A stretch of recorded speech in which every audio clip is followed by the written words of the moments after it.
आज के वचन को सुनिएगा प्रियो, और आज के वचन के द्वारा आप एक अद्भुत आशीष को प्राप्त करने जा रहे हो। ऐसा मैं बोलूं कि अगर आज का वचन आप सुन रहे हैं, ये एक बहुत महत्वपूर्ण शिक्षा है। बहुत कम लोग इस शिक्षा को जानते हैं, या इस शिक्षा को बहुत कम लोगों ने सुना है। अगर अभी तक आपने नहीं सुना है, तो मैं चाहूंगा कि इसे बार बार सुने और इस अध्याय को बार बार पढ़ें, और आप यीशु मसीह के नाम में अद्भुत रीति से आप अपनी आशीष को प्राप्त करें। Hallelujah, hallelujah. आइए निकालेंगे पहला राजा की पुस्तक, उसका 21वां अध्याय और उसका पहले वचन से हम लोग पढ़ेंगे। परंतु पढ़ने से पहले मैं बीते कुछ समय में पहले जो इज़ाबेल के बारे में कुछ बातें बताया था, उसको वहीं से मैं शुरू करूँगा, और उसके बाद मैं आपको इस खास टीचिंग में लेकर जाऊँगा। बहुत ध्यान से सुनिएगा प्रियो। आज बहुत सारे लोग अपने जीवन में सफल नहीं हो रहे, या अपने जीवन में अपने कार्यों के स्थान में वो उन्नति नहीं कर पा रहे। और उसका कारण है ये दुष्ट आत्मा का अटैक। जब तक ये इज़ाबेल की आत्मा रहेगी, वहाँ कभी भी कुशल नहीं आएगा, समृद्धि नहीं आएगी, आशीष नहीं आएगी, वहाँ कभी भी मसीह लोग पनप नहीं सकते। बहुत ध्यान से सुनिएगा। खासकर ये दुष्ट आत्मा मसीही लोगों के खिलाफ काम करती है, परमेश्वर के लोगों का विरोध करती है, परमेश्वर के सेवकों का विरोध करती है। परमेश्वर पिता का ये विरोध करने वाली दुष्ट आत्मा है, और ये इस स्पिरिट को हमें छोड़ना नहीं है, परंतु इसका विरोध करना, इसका सामना करना है, और इससे छुटकारे के लिए हमें प्रार्थना करना है। और आज की रात्रि में एक ही बात आप लोगों को बताना चाहूँगा कि वो परमेश्वर आज इस वचन के द्वारा आपको छुटकारा देने चाह रहा है। हालेलुया! आप में से हो सकता है बहुत सारे लोग अपने बिज़नेस में फेल हो गए, अपने वैवाहिक जीवन में आप असफल हो गए। हो सकता आप अपने जीवन के कई क्षेत्रों में संघर्ष कर रहे हैं। उसका मेन कारण था कि ये दुष्ट आत्मा आपके ऊपर अटैक कर रही है, और कई वर्षों से ये आपके ऊपर अटैक कर रही है, इसलिए आप समझ नहीं पाए। सुनना बहुत ध्यान से। मैं 3 पॉइंट जो मैंने पिछले बार बोले थे 20 पॉइंट में, उसमें 3 पॉइंट खासकर मैं आज इसको बताने जा रहा हूँ। सुनिएगा बहुत ध्यान से। यह अपने पति पर शासन करने वाली स्पिरिट होती है। हमेशा ये अपने पति को नीचे गिराएगी, या उसके ऊपर अधिकारी बन जाएगी। दूसरी बात, ये स्पिरिट कहना चाहिए हेर-फेर करने वाली रहेगी, धोखा देने वाली रहेगी, और कहना चाहिए धोखेबाजी के साथ काम करना इसको बहुत पसंद आएगा। हिंदी की एक कहावत है, साम, दाम, दंड, भेद कैसा भी हो जाए, शासन मुझे चाहिए, कैसी भी हो जाए राज्य मैं करूँ। इस प्रकार की इस दुष्ट आत्मा का कार्य होता है। और तीसरी बात आज हम देखेंगे, यह परमेश्वर के लोगों पर झूठा आरोप लगाती है, और उन लोगों के ऊपर झूठा आरोप लगाकर उन्हें फँसाना चाहती है। एक और बात मैं इसमें आपको बताना चाहूँगा, ये लोगों के ऊपर नियंत्रण करना चाहती है, उनको नियंत्रित करके अपने वश में रखना चाहती है।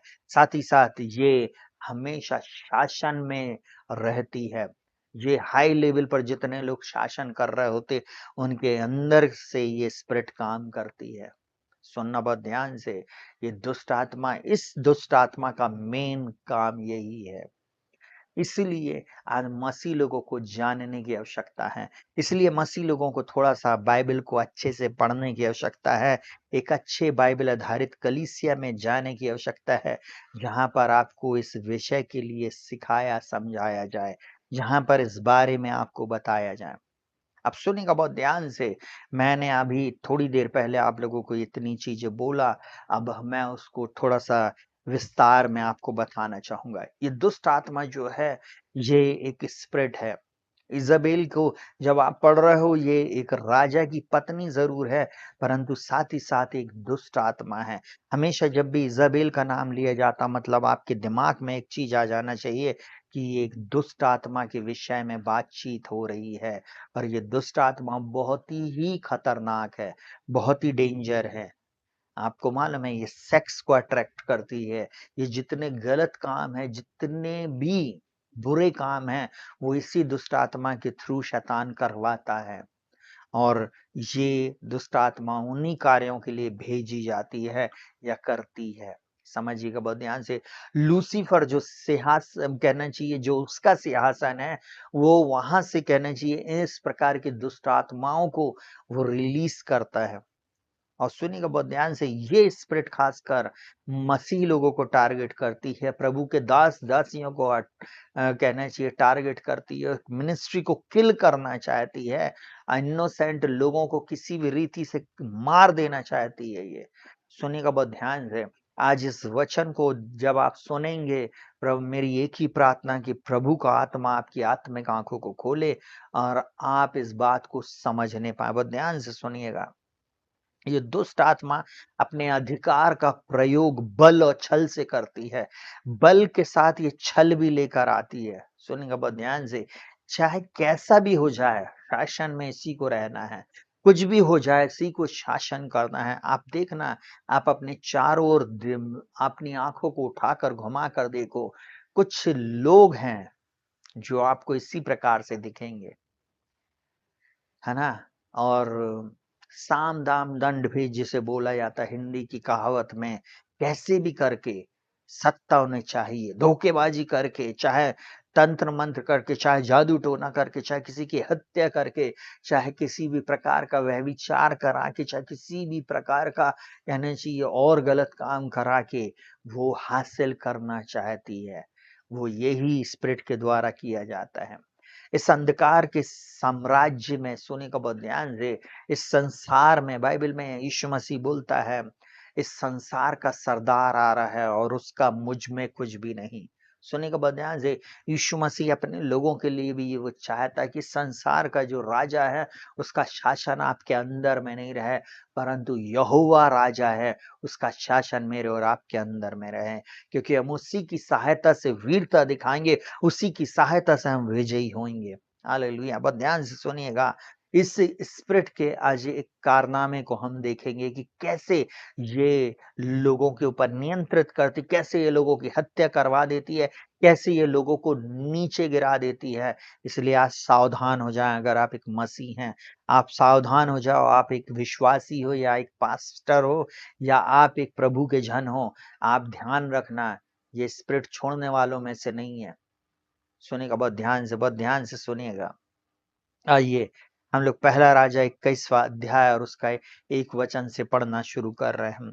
नाबोद नाम एक यिज्री की एक दाख की बारी शोम्रोन के राजा अहाब के मंदिर के पास यिज्रेल में थी। इन बातों के बाद अहाब नाबोत से कहा, तेरी दाख की बारी मेरे घर के पास है, तू उसे मुझे दे कि मैं उसमें साग-पात की बारी लगाऊँ और मैं उसके बदले तुझे उससे अच्छी एक बाटिका दूँ। नहीं तो तेरी इच्छा हो तो मैं उसका तुझे उसका मूल्य दे दूँगा। सुनना बहुत ध्यान से, एक राजा एक व्यक्ति को बोल रहा है कि तू मुझे अपने दाख की बारी दे, और वो उससे क्या कर रहा है, डील कर रहा है, या तो तू मुझे दे दे, पैसे में बेच दे, या मैं तुझको एक अच्छी जगह पर मैं तुझे ऐसी ही दाख की बारी दे दूंगा। अब सुनिएगा बहुत ध्यान से, यहाँ पर जिससे वो बात को कर रहा है, नाबोद, नाबोद उस व्यक्ति का नाम है। और नाबोद इस प्रकार से कहता है, नाबोद ने अहाब से कहा, यहोवा ना करे कि मैं अपने पुरखाओं का निज भाग तुझे दूं। नाबोद एक व्यक्ति जो सीधा साधा था, उसने कहा मैं अपने लोगों का भाग मैं तुझे नहीं दे सकता। सुनना बहुत ध्यान से। अब राजा क्योंकि वहां पे राज्य करता है, उसकी नाक का सवाल है। राजा जिसके पास शक्ति है, उसको इस साधारण से व्यक्ति ने ना कर दिया। ठीक ही है। सुनिएगा बहुत ध्यान से, उसने ना कर दिया, मैं नहीं दे पाऊँगा क्योंकि ये मेरे पुरखाओं की निज भूमि है, निज भाग है। और यिज्री नाबोत के इस वचन के कारण कि मैं तुझे अपने पुरखाओं का निज भाग ना दूँगा, अहाब उदास और अप्रसन्न होकर घर गया अपने घर गया। और सुनिएगा बहुत ध्यान से, और बिछौने पर लेट गया और मुँह फेर लिया और कुछ भोजन ना किया। देखिए, एक ऐसा राजा जिसने अपनी इच्छा चाही, जिसने अपने लिए एक दाग की बारी को चाहा, परंतु जब उस व्यक्ति ने उसे देने से इनकार किया, तो थोड़ी देर के लिए उस सदमे में आ गया। गया अपने बिछौने में पड़ा रहा और ना खाना खाया और ना ही कहना चाहिए पानी पिया और कहना चाहिए उदास हो गया। अब देखिए यहाँ पर आज हम इज़ाबेल के बारे में सीख रहे हैं, बहुत ध्यान से सुनिएगा। और ना ही उसने कुछ भोजन किया और उसका मुँह उतर चुका था। एक राजा की बात एक व्यक्ति नहीं माना। सुनिएगा बहुत ध्यान से। उससे उसका अंदर कहना चाहिए एक एक अलग ही चीज़ चल रही थी। ये बात उसकी पत्नी को पता चली, जो उसकी एक पत्नी जिसे दुष्ट इज़ाबेल कहा जाता है। लिखा तब उसकी पत्नी इज़ाबेल ने पास आकर उससे पूछा, तेरा मन क्यों ऐसा उदास है कि तू कुछ भोजन नहीं करता? सुनिएगा बहुत ध्यान से प्रियो, जब किसी व्यक्ति के जीवन में डिप्रेशन आता है ना, वो जल्दी भोजन नहीं करता है। वो लोगों के साथ घुलता-मिलता नहीं है। वो अंदर ही अंदर अपने जीवन में कहना चाहिए उलझा रहता है। उस डिप्रेशन से बाहर नहीं आ पाता। आज बहुत सारी बहनें, बहुत सारे बेटे और बेटियाँ जवानी के समय में हैं, किसी ने आपको कुछ बोल दिया और आप डिप्रेशन में चले गए।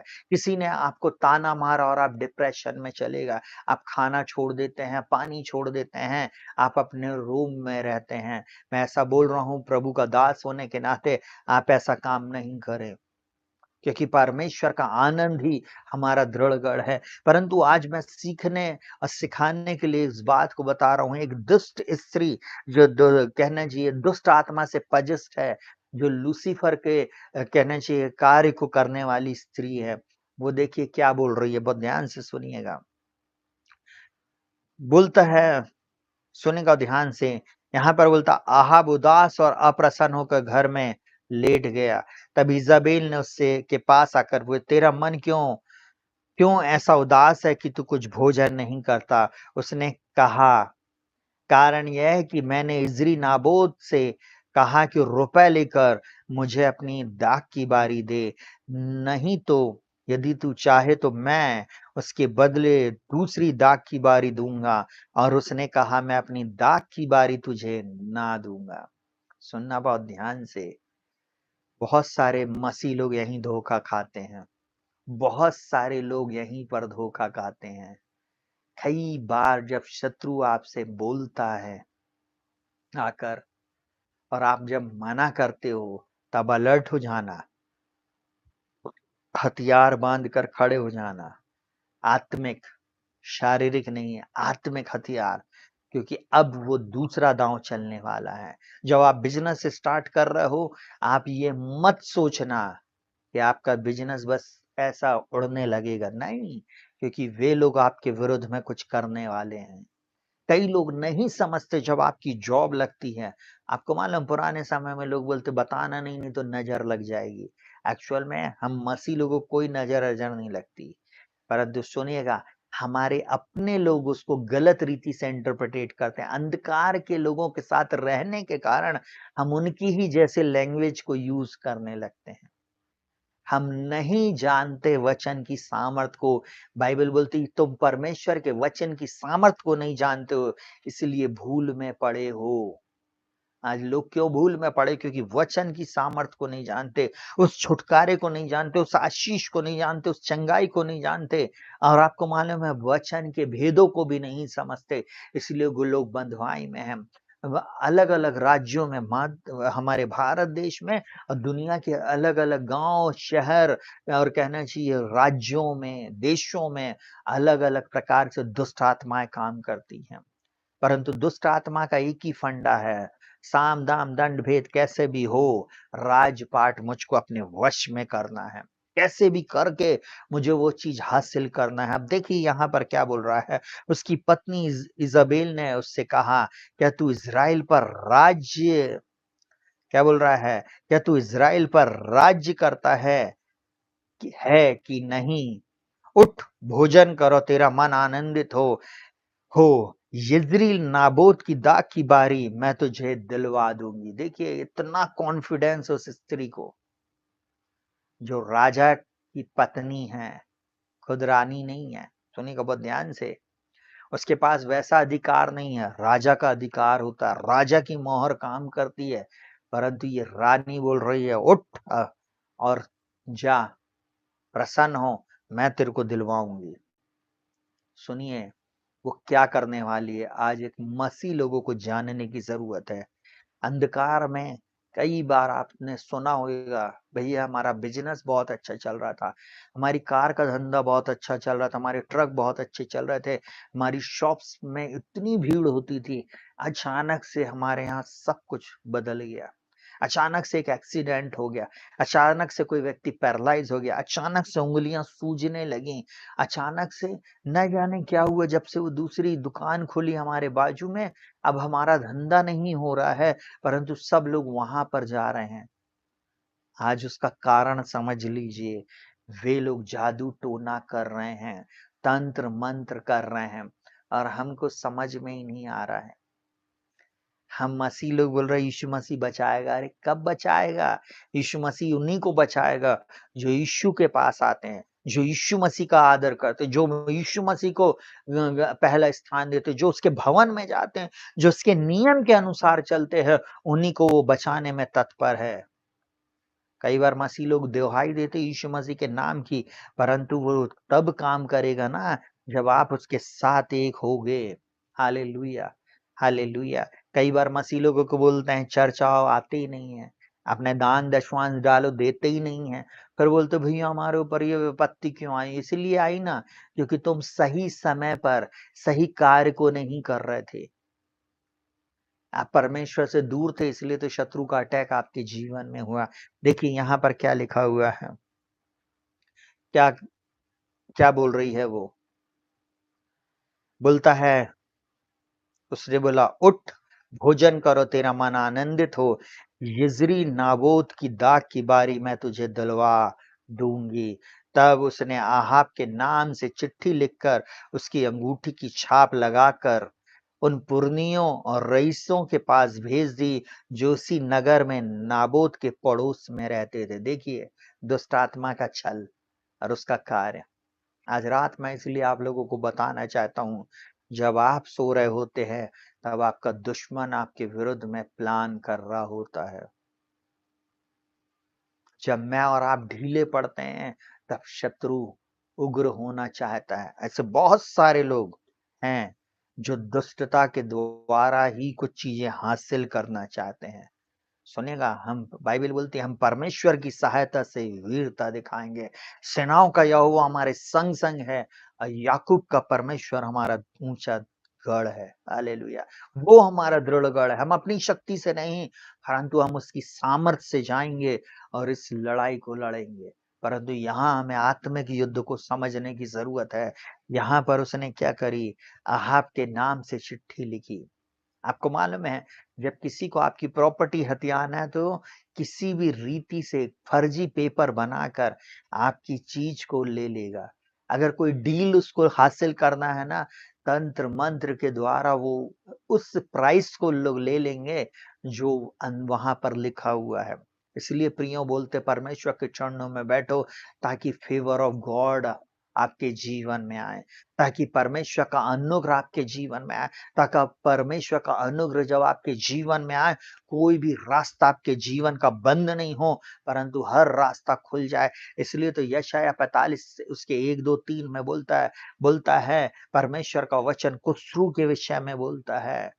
बोलता मैं तेरे सामने राजाओं की कमर को ढीली कर दूँगा, मेरे तेरे सामने फाटकों को खोल दूँगा। सुनिएगा बहुत ध्यान से, बोलता मैं तेरे आगे-आगे चलने वाला परमेश्वर हूँ, ऊँचे-नीचे रास्तों को चौरस करूँगा, पीतल के किवाड़ों को तोड़ दूँगा और लोहे के बेड़ों को मैं टुकड़े-टुकड़े करूँगा और मैं तुझे अंधकार में छुपा हुआ गुप्त स्थानों में गड़ा हुआ धन दूँगा। वो परमेश्वर हमारा प्रियो आप देखिए यहाँ पर शत्रु की छिपी चाल, यहाँ शत्रु क्या कर रहा है? आज हमें इस प्लान को समझना है। कई बार हम लोग समझते नहीं हैं, इसलिए दुःख में जाते हैं, इसलिए हम परेशानी में जाते हैं। कलीसिया के वे लोग जिन्होंने कल इस मैसेज को सुना था, आज एक नए प्रकाशन को आप सुनने जा रहे हैं उसमें। कल आपने ये बातें नहीं सुनी थी जो आज यहाँ पर आप ऑनलाइन में सुन रहे हैं। यीशु मसीह के नाम में मैं डिक्री एंड डिक्लेयर करता हूँ, आपकी आत्मिक आँखें खुल जाएँ। इस वचन के अनुसार बहुत ध्यान से सुनिएगा। और उसने बोला, नाबोत के पड़ोस में जो रहते हैं, उन सब के नाम उसने क्या किया, चिट्ठी भिजवाई। और लिखा, उस चिट्ठी में यूँ लिखा था, उपवास का प्रचार करो और नाबोत के लोगों के सामने ऊँचे स्थान पर बैठना। 2 बातें उस चिट्ठी में थी। उपवास का प्रचार करो और नाबोत को लोगों के सामने ऊँचे स्थान पर बैठाना। सुनना बहुत ध्यान से। हालेलुया! ये 2 चीज़ें हैं, सुनना बहुत ध्यान से। पहला, सारे लोग फास्टिंग करेंगे, जो अंधकार के कार्य करने वाले, तंत्र मंत्र, जादू टोना करने वाले, वो किसी स्त्री के पास नहीं जाएंगे, वो जमीन पर सोएंगे। वो कहना चाहिए, अब जैसे हम कपड़े पहनते वैसे कपड़े नहीं पहनेंगे, परंतु सिर्फ एक एक लुंगी या एक कपड़ा ओढ़कर वो जमीन पर सोएंगे। सुनिएगा, साग-पात खाएँगे, किसी प्रकार का मांसाहारी चीज़ नहीं खाएँगे, मदिरा नहीं पिएँगे। और सुनिएगा बहुत ध्यान से, उनके देवी और देवता जो जो बातें बोल रहे हैं, उन्हीं कार्यों को करेंगे। वो जो दुष्ट आत्मा जो चाहती है, उसी कार्य को वो करने के लिए वो वहाँ पर पड़े रहते हैं। सुनना बहुत ध्यान से मसीह लोगों, हमसे परमेश्वर इस वचन के द्वारा भी सिखाना चाहता है। बोलता है, उपवास का प्रचार करो और नाबोत को लोगों के सामने ऊंचे स्थान पर बैठाना, है ना? आपको मालूम, वे लोग ऊंचे स्थान पर बैठ रहे हैं, कहाँ? जहाँ विच क्राफ्ट किया जाता है, जहाँ जादू टोना, उस प्रकार की मूर्ति पूजा की जाती, वहां पर वो बैठे हैं। और सुनना बहुत ध्यान से। उसके बाद एक और चीज लिखा हुआ है 10वें पद में, तब 2 नीच जनों को उसके सामने बैठाने, जो साक्षी देकर उससे कहें, तूने परमेश्वर और राजा दोनों की निंदा की है। देखिए, 2 लोग कैसे वाले हैं? आपको मालूम है, न्याय बिक जाता है, झूठे लोग आते हैं, साक्षी देते हैं। हाँ सर, इसी ने धर्म परिवर्तन करा था। हाँ, यही था, हमें बाइबल दे रहा था। यही था, इसने हमें बोला हम तुम्हें इतने पैसे देंगे। आपको मालूम है, ऐसे झूठे आरोप लगाने के लिए वो लोग लोगों को पैसा देते हैं। आपको मालूम क्या बोल रहा? नीच लोगों को, 2 नीच लोगों को। मतलब सोचिए, ये लैंग्वेज बाइबल में लिखी हुई है। इस प्रकार के लोग हमारे विरोध में आते हैं। हम मसीहियों के विरोध में आते हैं। परमेश्वर की उपासना करने वाले लोगों के विरोध में इस प्रकार के लोग खड़े होते हैं प्रियो।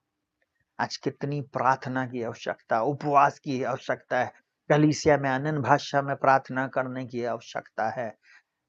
आज हमें परमेश्वर की नज़दीकी में रहने की आवश्यकता है कि किसी भी प्रकार की शैतान की कोई भी युक्ति मुझ पर और आप पर और आपके जीवन पर कभी सफल ना हो। कोई आपके विरुद्ध में झूठा केस लगा दिया है और आप मज़े से लेटे हुए हो। भैया, हमारे लिए प्रार्थना कर देना, उठो और प्रार्थना करो। आपके परिवार में आपकी नाक के नीचे से लोगों को लेकर शत्रु जा रहा है और आप बढ़िया सो रहे हो, टीवी देख रहे हो। मेरी बीवी, मेरी टीवी, मेरे बच्चे, मेरा परिवार, मेरा बिज़नेस, मेरा घर, मुझे कोई चर्च नहीं जाना है। तो शत्रु फिर आपको काटेगा, आपको पीस डालेगा, मत करना खेल। यहाँ पर उसने बोला, उपवास का प्रचार करो, नाबोत को लोगों के सामने ऊंचे स्थान पर बैठाना, तब 2 नीच जनों को उसके सामने बैठाना, जो साक्षी देकर उससे कहे, तूने परमेश्वर और राजा दोनों की निंदा की। जब तुम लोग उसे बाहर ले जाकर उस पर पथरवाह करना कि वह मर जाए। देखिए, मैंने बोला ना, साम दाम दंड भेद कैसे भी हो निपटा दो। जवानों, कोई है जो आपकी नौकरी को खा रहा है, कोई लड़की है, कोई लड़का है जो आपकी जॉब को खा रहा है, जो आपकी प्रॉपर्टी को खा रहा है, जो आपके बिजनेस को निगल जा रहा है, कोई आपकी आशीष को छीन कर ले जा रहा है गलत कार्यों के द्वारा, यही इज़ाबेल की आत्मा के द्वारा। और हम बेफिक्र होकर बैठे हुए हैं। आज सावधान हो जाओ। आज सावधान हो जाओ और इस स्पिरिट का सामना करो। बाइबल बोलती है और परमेश्वर के अधीन हो जाओ और शैतान का सामना करो और वो तुम्हारे सामने से भाग जाएगा। नाबोत बेचारे को नहीं मालूम था, याबूद था, इसे नहीं मालूम था कि अहाब राजा के नाम की एक चिट्ठी आएगी, उसके विरुद्ध में सारे लोग आकर बैठेंगे। नीच लोग उसके ऊपर कहना चाहिए एलिगेशन लगाएँगे झूठे। बाइबल बोलती जितने भी हथियार तेरी हानि के लिए बनाए जाएँगे, वो तुझ पर सफल नहीं होंगे और जितने लोग तुझ पर नालिश करेंगे, उन सबों से तू जीत जाएगा। यहोवा के दासों का यही भाग होएगा। आज आप और मैं जो परमेश्वर के कहलाते हैं, हमारे को आज लड़ने की आवश्यकता है, आत्मिक युद्ध करने की आवश्यकता, प्रार्थना में अड़े और खड़े रहने की आवश्यकता, उपवास करने की आवश्यकता है, परमेश्वर के सामने अपने आप को नम्र दीन रखने की आवश्यकता है। ताकि मेरे और आपके लोगों को कोई भी छीन कर ना ले जाए। आज हमारे परिवार, हमारे घर, हमारे घराने में अटैक कर रहा है शत्रु और हम सो रहे हैं भारी नींद में। यह नाबोत को नहीं मालूम था और इज़ाबेल ने काम कर दी। आज बहुत सारे मसीह लोगों को नहीं मालूम है कि उनके जीवन में शत्रु का अटैक है।